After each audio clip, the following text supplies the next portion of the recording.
Good morning, everyone. Pete Pardo here from Sea of Tranquility. Welcome to another edition of Deep Cut Dive. We've got the co-hosts in the chair today, Mr. Martin Popoff. We're going to talk some Budgie today. Absolutely, yeah. Favorite obscure, weird old band. I know, and you know, when Martin and I decided we were going to do a Budgie episode, we were both kind of like, well, this is not really a band with hits, but they have like notable songs that a lot of other bands to follow covered. And I mean, Budgie is a pretty beloved band when it comes to like, you know, the new wave of British heavy metal bands, and a lot of the metal bands who kind of came in, thrash bands, all love these guys. Not, like I said, not a radio band, but they've got like their signature songs that they played live all the time. And you know, it's funny, when I was putting my list together, I put together my initial list of 5. And then I went and I started like kind of researching a little bit. And then half my list I found were on, because they've got like 4 greatest hit sets, surprisingly enough, for a band that didn't really have hits. And they've got a couple of like archival live albums. So I was like, I had to like kind of take out a couple songs. Interesting. And then go back. But I was very quick to find replacements, because I think this band is, if you haven't gotten into Budgie, to me, I don't know, Martin, how you feel, this is the unsung heavy band of the 70s. I mean, they're as heavy as Sabbath and Zeppelin and Purple and Heap and all those other guys. And this band should have been huge. I know their influence is felt, but they never really got kind of the due that I think they deserved, that some of their, you know, peers received. But but you know, not very accessible, right? They got a stupid name of the band, right? Yeah. Every album is different. They've got all these bizarre song titles that make you kind of not want to like the song, even, you know, Hot as a Doctor's Armpit and You're the Greatest Thing Since Powdered Milk, and even long song titles, right? Long song titles. Napoleon Bonaparte, Part 1, Part 2, all this stuff that makes them hard to love, right? And you know, I've often thought at times they had a little bit of a krautrock sound as well, but they just changed constantly, and even within the middle of a song. So they have a proggy element as well. So yeah, a lot of things going against them. I think even some people are not that fond of Burt Shelley's voice, right? And you know, he's always had the glasses and stuff. I mean, they aren't the most photogenic band as well. So yeah, They had a lot of things kind of going against them the whole time, right? But if you like heavy music and you love big, lumbering, crushing metallic riffs, look no further, right? I mean, geez. And, you know, I get what you're saying, because and a lot of long tunes, long titles, long songs, not the most accessible band on the planet. But I think, for me anyway, time has really been kind to their music. I find I can put on a Budgie album any day and sit there and really enjoy it and think, yeah, you know what, this is, to me, just as good as a lot of the other heavy bands from the era. For sure. And a lot of really great songs. Really great songs. So, like I said, they've got their signature tracks, which if you're somewhat of a Budgie fan, you know.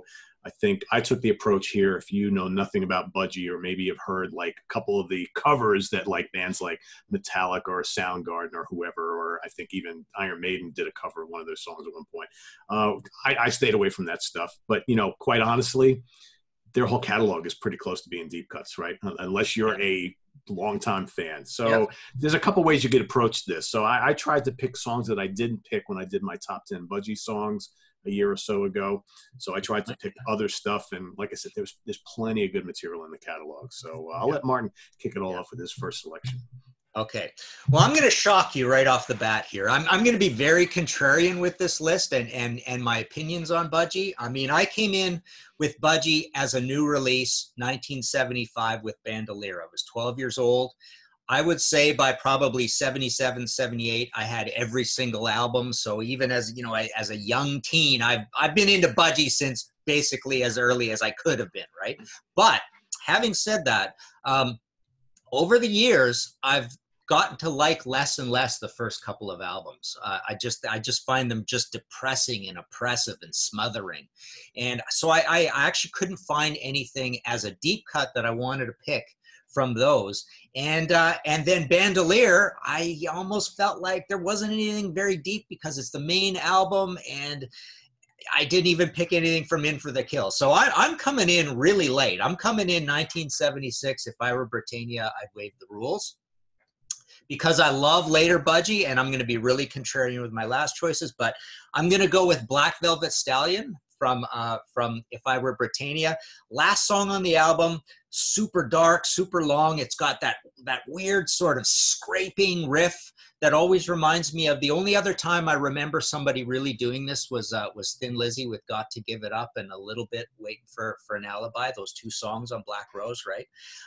But Tony Borge does this really scraping riff, and then he goes into this kind of jazzy little thing, and then Burke sings, and then later on, oh, okay, so one thing that's really cool about this is, you know, people often say that Alex Lifeson's greatest guitar solo is La Villa Strangiato, right? To me, Tony does that same sort of thing on this. It's a long, slow build over kind of a bluesy thing. I think it's Tony's greatest guitar solo. And then at the end, as it builds and builds and builds, there's this section where it just gets louder and louder, and then there's just dead silence, and then this big tolling of the bell in the last chord. It's just the most spooky ending of an album. So yeah, there you go, Black Velvet Stallion. I figured that was one of the deeper songs on it that would be a choice. Sky High Percentages, I maybe not very deep. I don't know. And again, whatever. But yeah, just love this song for its cool, moody, dark trip that it takes you on. Yeah, it's a great tune. It totally is. I like that a lot. That's a strong album, I think. One of the things I like having you on the show is that when we do show, topics like this, we tend to pick opposite ends of the spectrum. Yeah, I knew we would. Yeah, right, exactly. And this morning I was sitting there thinking about the show coming up, and I'm like, I have a feeling, because I was looking at my list, and I'm like, I have a feeling Martin's going to pick a lot of the later stuff. Where I'll tell you right now, I picked a lot of the early stuff, and that's good because for someone who doesn't really know a hell of a lot about Budgie, you're going to get both sides of the coin here, and I think that's perfect rather than us picking all the same songs all the time. So, cool. So right. I went to the first album with my first choice. I'm going to go with the kickoff song called Guts, which is this album, and I get where you're coming from, where I think that the early albums, I love them though, because I love that kind of dark, brooding, bulldozing sound that they have, and they got more refined, a little more musical as the albums went on. But I love these early Budgie albums, like I love the early Sabbath albums, like I love the early Heap albums. There's this kind of feel to them, and Guts has got this big, somewhat bluesy, bulldozing riff. And quite frankly, some of this stuff on these first couple Budgie albums are as heavy as anything else going on in 1971. Over there. Yep. Yeah. There you go. Yeah. Cover. Yeah. And I tell you, these guys, or Tony Borge especially, one of the kings of the heavy riff. I mean, he's someone, you talk about Iommi and Page and all those guys, Blackmore and Mick Box and, all the usual suspects from that era. Tony has got to be up there when you're having that conversation. I mean, this guy could come up with some absolutely brontosaurus, heavy lumbering riffs as good as anybody else. Yeah, exactly. Right? So Guts is and Guts, they played a little bit live, but it's not one of those songs that you find on their compilations, and I didn't see it on any of the live albums. So I was like, you know what? Like I said, I had another song from here. I had Homicidal Suicidal as my first choice originally, but then I was like, it's on a couple of the hits compilations. It's on a live album. Like, it's like whatever. So there you go. Guts, great song, and it's a great kickoff song. All right. So just to make sure all the show and tell happened. So that was where my first choice was from. There you go. And they got some great album covers early on. I tell you, most of their album covers are pretty good. Yeah. So I'm going to keep moving forward. So now we're up to Impeccable, 1978, right? I don't quite remember the whole story. I've got a buddy named Chris Pike who's done 3 Budgie books out of New Zealand. Amazing books. I hope they're still available, but they've full color pictures and everything. So the whole story in a lot of detail is in there. And this is one that has this long story about being recorded in Canada. But I went with Don't Dilute the Water from this. I love the little weird little Egypto riff that happens in it.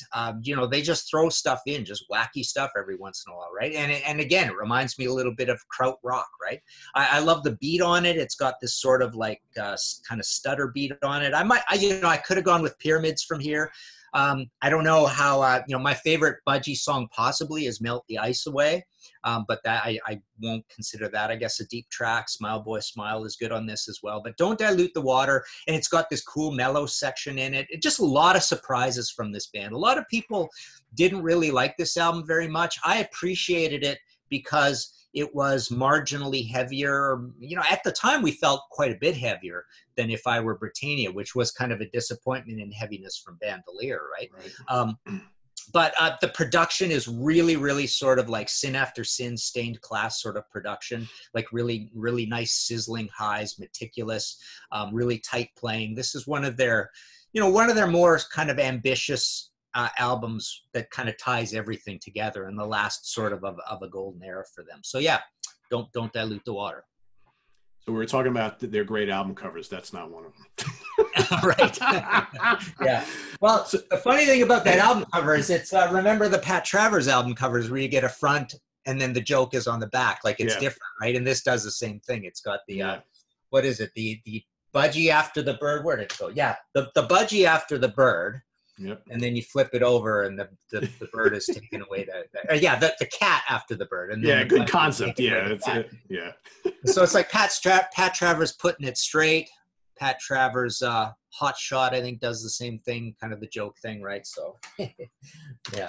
Do you agree, though, that album kind of, in a weird way, I know it was right before, kind of foreshadowing the whole new wave of British heavy metal movement, you know, in a way? I mean, that album is pretty well connected, I think, to that whole... It's pretty obscure. You know, it's 1978, and then that thing kicks off in 79. I think Budgie as a whole deserves a lot more credit for the new wave of British heavy metal being, you know, just this cool, obscure musicologist type band, like weird playing, you know, that big long catalog going all the way back to 1971, right?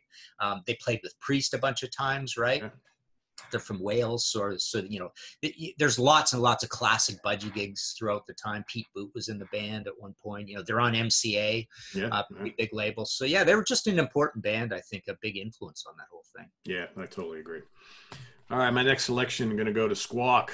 Roger Dean, cover art and everything. I'm going to go to a song called Drugstore Woman. Again, this wasn't my first choice, but it was definitely in the running here. And there you go. Nice picture of the band on the back. You know, one of the things I really like about the early albums is, you know, this was a power trio, you know, make no mistake about it. And what I always loved about the production of these albums is that you hear all three players big in the mix. I mean, you hear Burke Shelley's bass booming away on this song in particular. You know, Tony Borges' massive riffs, the drums are just thundering away. And it's like, this is like a power trio the way it needs to be recorded. And, you know, it reminds me like some of those early Sabbath albums, those early Mountain albums, just everything is big and beefy and booming. This song is interesting because, you know, I'm listening, you know, you mentioned, Burke's vocals and how some people have it like a take it or leave it thing. It's kind of like Geddy Lee, right? They're kind of similar in a weird way. And on this song, gets that a lot too, right? Max Webster. Exactly. Yep. At times, Burke has like a real cool kind of like bluesy wail, and he does on this song as well. You know, as I was putting this list together and re-listening to some of these songs, I'm like hearing like Steve Marriott a little bit on this song. But like Steve Marriott on like Quaaludes or something like that, you know, it's kind of like it's not quite as soulful, you know, a little more, but I think it's a really good kind of more of like a bluesy up-tempo rock song from them. And I think like if you're into like that very early Rush, like the first two albums and maybe some of the classic Zeppelin stuff, I think a song like Drugstore Woman, again, it's shorter, it's more compact, it's fast, it's you know, just kind of bluesy a little bit. I think a pretty accessible song, actually, that I think anybody who's coming into Budgie totally cold, rather than like turn them on to like one of those 7, 8, 9 minute long, big, epic, heavy, you know, extended pieces with a lot of jamming and psychedelia and whatnot. I think something like Drugstore Woman is a really good kind of like first impression for the band because it's, what's it, like 3 and change, just barely over 3 minutes long. And I don't know. So I think that would be a good deep cut for someone who's new to the band. Cool. All right. Okay. Well, moving on to a completely different world from Drugstore Woman, we're diving right into the new wave of British heavy metal with Power Supply, this record. I went with Secrets in My Head on this. Always my favorite from this album. So this is when they get a new guitarist, John Thomas, Big John Thomas, sadly not with us anymore, right? Yep.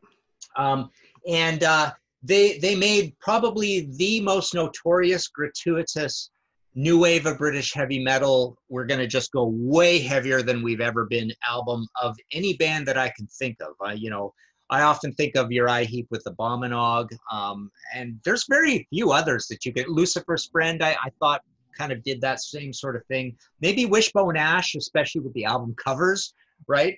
But no, this was the biggest about face because this has one arrangement on it, essentially.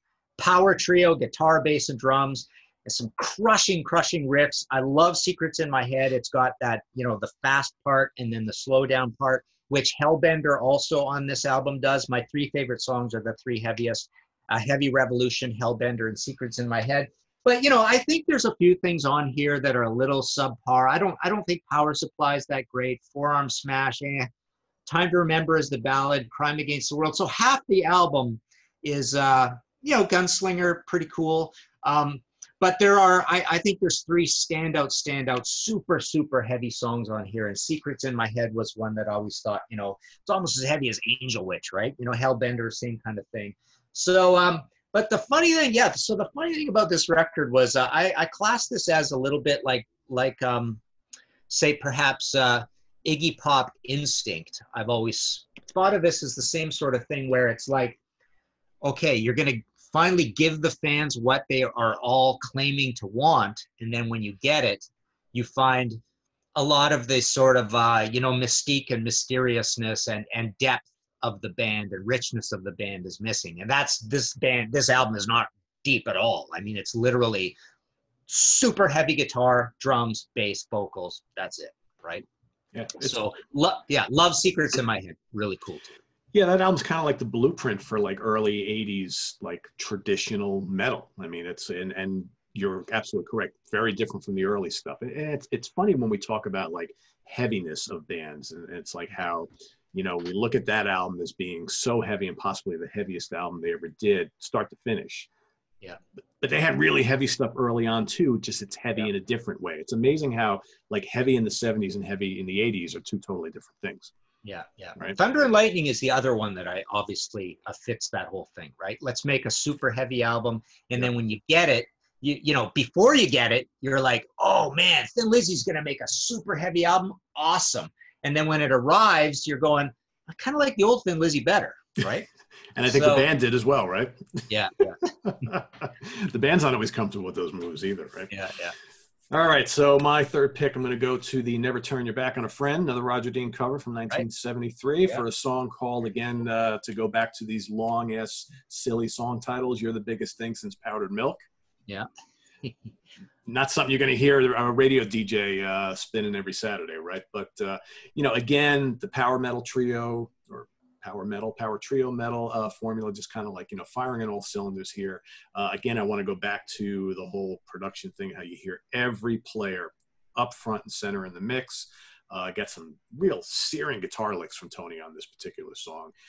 For me, I listened to a lot of these early songs. I think I kind of hinted at this before. It's like, Budgie for me were kind of like the Best of Sabbath and Zeppelin, Sir Lord Baltimore, a little bit of Mountain, all kind of rolled up in one, but they kind of did things their own way. They threw little bits of prog in there, little bits of folk at weird times, occasionally would pop in. This song also has a little bit of that kind of bluesy swagger. It's a long song, a lot of jamming on this song.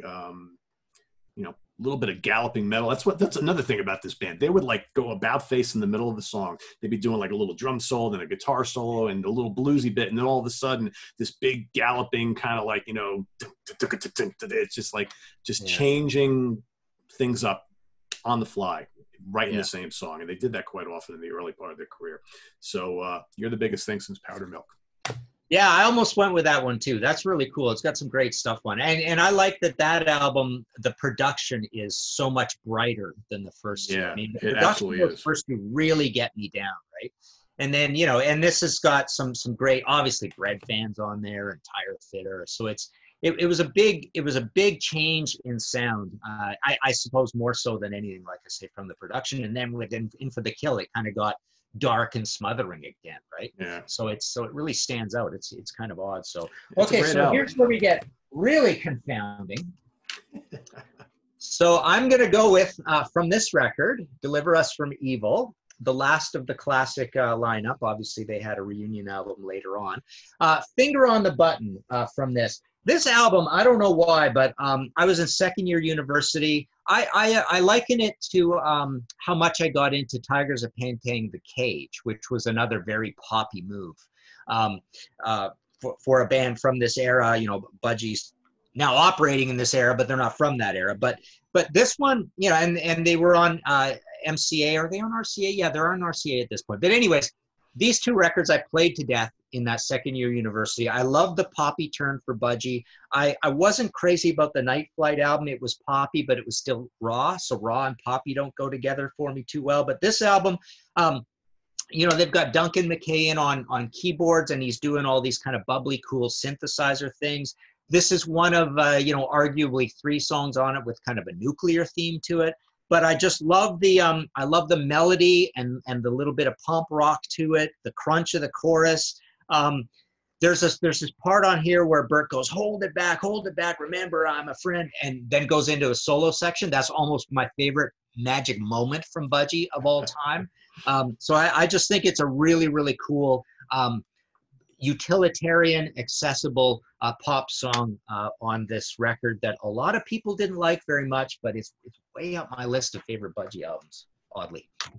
Yeah, it's funny because looking back in those times, there were a lot of friends that I had or people that I knew who were into metal who only jumped on the Budgie bandwagon with those like latter period albums and really never knew that the 70s stuff existed. And you go back and you talk to them today because every now and then, you know, you meet up with them and you start talking music and we talk about bands and Budgie comes up and they still go back to those albums. It's almost like they never bothered to experiment with the 70s releases. Yeah. Yeah. You know, and they talk about those Budgie albums when they talk about Angel Witch and Satan and Saxon and all those other bands. Yeah, it's weird. And there's really the one heavy one. I mean, Night Flight has that heavy album cover done by Derek Riggs, by the way. One of Derek Riggs' earlier ones. He did that, and he did an Alvin Lee, and then he was in the Maiden, essentially. But that's quintessential early Derek Riggs. It looks super, super heavy, but it's not a very heavy album. So even with Night Flight, Burke just always was confounding people, right? He had this sort of ambivalent attitude about heavy metal, hence the name of the band itself, right? It's poking fun, right? He's poking fun at the idea of heaviness, right? Kind of a little bit like Led Zeppelin, right? But basically, so he just changed all the time, and he ticked off a lot of people when he made these changes. And even in interviews, he would be kind of like eccentric in interviews, as eccentric as the music itself, and he'd kind of put down this whole heavy metal movement while being a little bit of a what's that word? I can't remember. But anyways, participating in it fully, yet putting it down at the same time, right? So it was kind of odd, but yeah, I mean, it really only had the one super, super heavy new album. Yeah, kind of hypocritical a little bit, right? But yeah, that's the word. Yeah, there you go. So you mentioned Zeppelin before. So my next choice is Hammer and Tongs from In for the Kill from 1974. Yeah. I don't know about you, Martin, but I listened to that. It's this dark and doomy riff, and you got the wailing Shelley vocals on there. It's kind of like the second cousin to Dazed and Confused a bit. I'd listen to those songs together, and I'm like, whoa, hold on a second, man. Great title too, eh? I know, right? And this is actually one of my favorite Budgie albums, and I absolutely love the title track. It's like I said, it's possibly my favorite Budgie song of all time. But it's got Zoom Club and a lot of other Crash Course in Brain Surgery, another well-known sort of Budgie track. But Hammer and Tongs. It's this band probably, if they wanted to, could have been a doomy band like Sabbath. And I think you listen to this song, it's perfectly like. It's got this kind of bluesy dirge. It's really heavy. And again, if you love Dazed and Confused, check this song out because kind of similar. The riff is a little like I said, the second cousin to Dazed and Confused. But yeah, another good heavy Budgie track from now we're talking, almost mid-70s here. And it almost conceptually lines up with Zoom Club on that second side to give us this slow, doomy, jammy side, right? Against those flashy couple of rockers that are the big songs on the first side, right? Yeah, absolutely. Yeah, it's a cool, heavy, dark album, right? And you say they could have been Doom, but Burke probably would have felt silly applying Doom lyrics to all this, right? Yeah. And he wants to break the rules all the time. So that's why, you think you're listening to a Budgie song and you're locking onto that cool metal riff, and then all of a sudden it goes off into some funky acoustic thing. and you're like, wait a minute, what song am I listening to, right? Yeah, yeah. So yeah. All right, so my last choice, again, to be thoroughly confounding, I'm going to go back to this record because I looked at this for deep cuts. I looked at this and, you know, because most of my favorite Budgie songs, like, don't get me wrong, I mean, most of my favorite Budgie songs are actually not contrarian choices. They're all the big classic anthems we all like off of, you know, my favorite album's Bandolier, and I didn't pick anything off of this, right?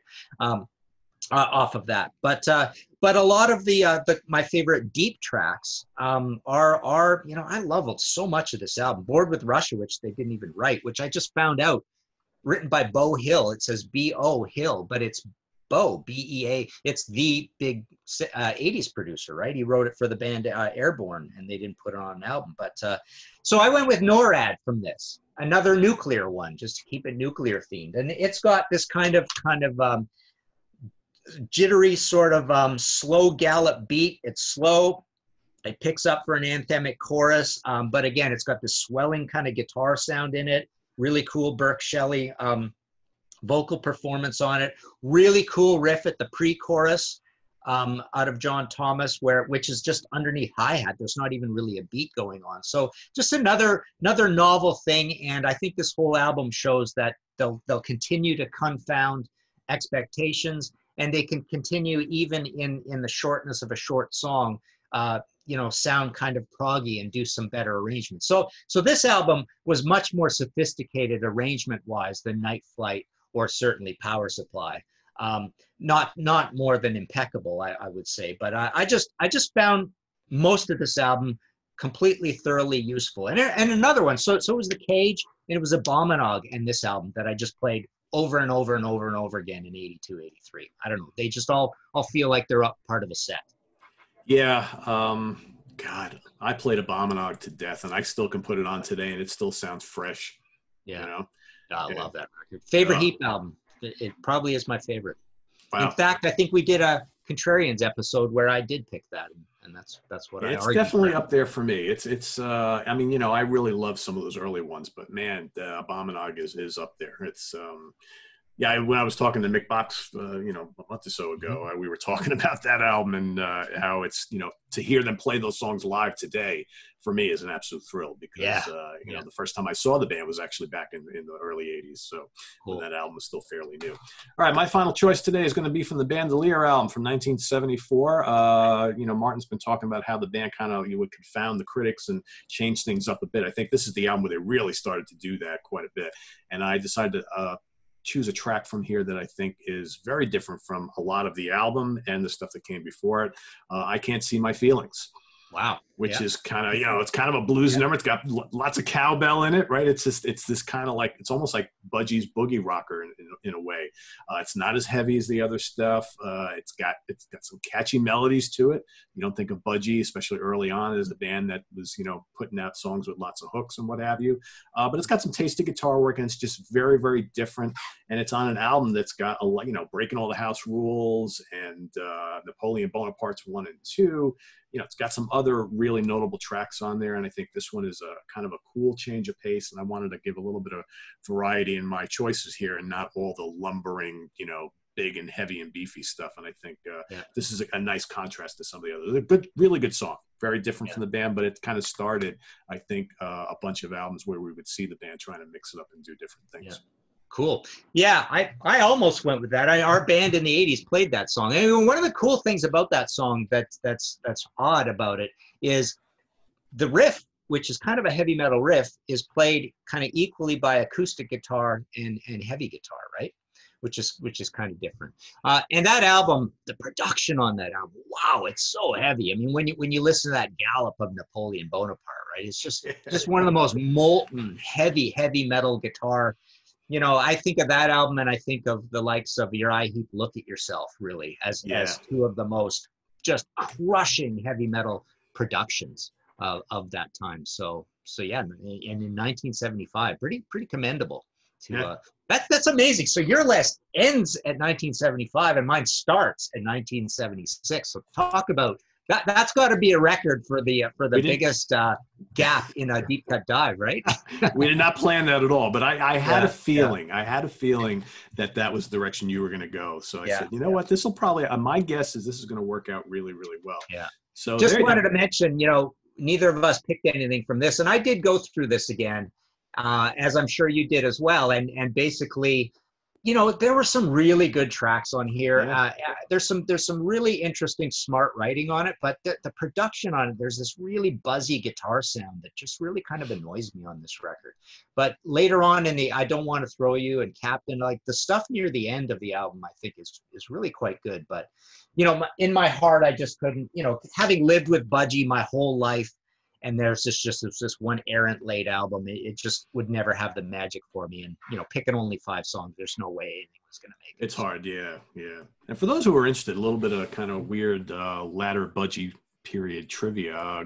Greg Goldie, who longtime Dio guitar player, actually was in Budgie for a number of years, although they never recorded anything new with them. But I think if you go and get any of these like remaster reissues of Budgie, they throw on some live tracks at the end of a lot of them. So I think there's a couple that have a couple tracks that have some live tracks from his period in the band. But and I don't know if there's like a live album that contains anything from his the era where he joined. But I think that would have been kind of neat to hear an album with him on it. Yeah. And then there's the 6-ton Budgie stuff, like all those weird little rarities that Ray Phillips had put out. And then there was Tredegar, that band.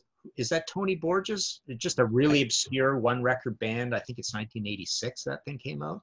And it was pretty heavy. It was pretty cool. It had a silver embossed cover, like really kind of Celtic looking. But yeah, there wasn't much. And as you were saying, Pete, I mean, there's all that archival. There's a lot of archival live stuff that people can view and listen to. I mean, there are albums, right? Yeah, there's the one. I have a couple of them, and I'm not sure if they're both BBC recordings, but there's one in particular that's got 2 BBC sessions on it. One from I think 74, one from 78. Pretty terrific. I mean, the quality of the recording is not perfect, but it's decent. But the performances are really, really good. And there's really not a lot of live stuff out there from Budgie, especially from that period. So definitely worth checking out if you want to get some live stuff. And the other thing is, off the top of my head, I can't think of a single Budgie rarity, like a non-LP track. There's that EP, If Swallow Do Not Induce Vomiting, which frankly is not very good. I mean, I wish it was better, but it wasn't very good. But I mean, other than that, I don't know. I mean, I've never looked, but on YouTube, whether there's non-LP tracks, B-sides.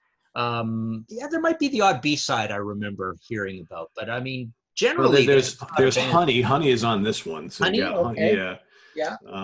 What's that like? I can't remember. I don't even remember, to be honest with you. It's not that notable, I don't think, because it's not. Yeah, not a lot of stuff.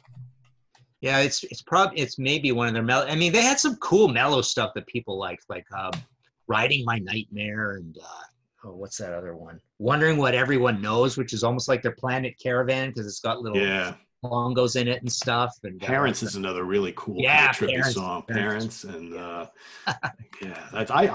like a lot of their what's the other one? Young is a World, I think, is a terrific song, and I love because that's just like we said, it's got kind of like Planet Caravanning, and all of a sudden it comes in with this like crushing heavy section, then it goes back to the kind of like it's really wacky stuff. But cool. It's funny because I think you mentioned a friend of yours who wrote a couple Budgie books. I've never read anything on Budgie, so I need to go seek those out because this is a pretty cool band, and I would like to kind of read about a little bit more about their history. Yeah, Chris Pike, he's from New Zealand, and he interviewed a ton of guys, and he did them full color throughout, and they were really short print runs. I don't know if they're still available, but yeah, everything you wanted to know about Budgie is in those books. Really, really cool. I'm going to look into that because you never know. So cool. There you have it. Some deep cut dives into the catalog of Budgie. Very cool band. I enjoyed doing this episode immensely. So, for folks who don't know anything about Budgie at all, I'd say this is a good place to start. Go check out my top 10 song show here as well. I also rank the album catalog too. So you got 3 choices here on the channel that you can go investigate Budgie. I would highly recommend it. If you love like 70s and early 80s heavy rock, proto metal, heavy metal, whatever you want to call it, there's absolutely no reason why you shouldn't dive into this discography. It's quite good, pretty rewarding. And you know, Martin was talking about how he was into the band pretty early on. I didn't get into these guys till much later. This was, for me, one of those bands that I heard about forever. Like I said, I had friends in the early 80s who were listening to them. I never bothered with them till like the late 80s, believe it or not. And I started to kind of go back into the catalog, because by then they weren't really doing much of anything, you know, studio album wise. And you know, when was the last time Budgie set shores on, you know, North America? I mean, I don't know. It was pretty rare, I'm sure.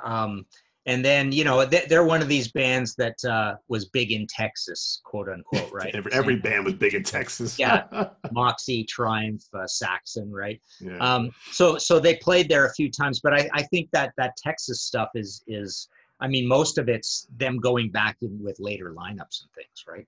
Yeah, could be. But yeah, I don't remember, like, in all my years of going to shows, ever hearing about Budgie touring around here, at least, you know, not since the early 80s. So I don't know. And that didn't help him either, I'm sure. Yeah. So anyway, there you have it. Budgie, Deep Cut Dive. Visit us on the web at www.seatranquility.org. We're on Facebook. We're on Twitter. Of course, we're here on YouTube all the damn time. Martin, you got what's your next release that's coming up that everybody should be looking for? Nothing for quite a while. I mean, we're well along on the Thin Lizzy, a visual biography, which is going to be like the Blue Oyster Cult one through the same publisher, and it's really nice, actually. We put a lot of work into it, and then I've got the Rush book, Anthem Rush in the 80s, is coming out in October, but nothing else directly from the office here, just sort of things through publishers right now. So nothing on the self-published front, you know, like the Maidens and the Saxon and the Merciful, that kind of thing. But so it's gonna be a little while for anything new. Taking a break sometimes is pretty good, right? Yeah. Well, you got to write them at some point too. I know, right? You got to have time to do that first. It's like, well, you're actually writing, so. Yeah. Very cool. So Martin and I are coming back tomorrow. We're going to rank the short but pretty damn good catalog of Vandenberg. So stay tuned for tomorrow for that. And then Martin and I will be getting back together again sometime next week to do a deep cut dive on AC/DC. That's quite the challenge. Absolutely. A lot of albums, a lot of songs. So I'm almost ready on that one. Yeah, it's agonizing, right? Getting it down to 5. So. Oh my God. So stay tuned for all that stuff, guys, and have a good rest of the day. And we'll see you real soon. Martin, thanks for joining. We'll see you later on. All right. Sounds good. Bye-bye.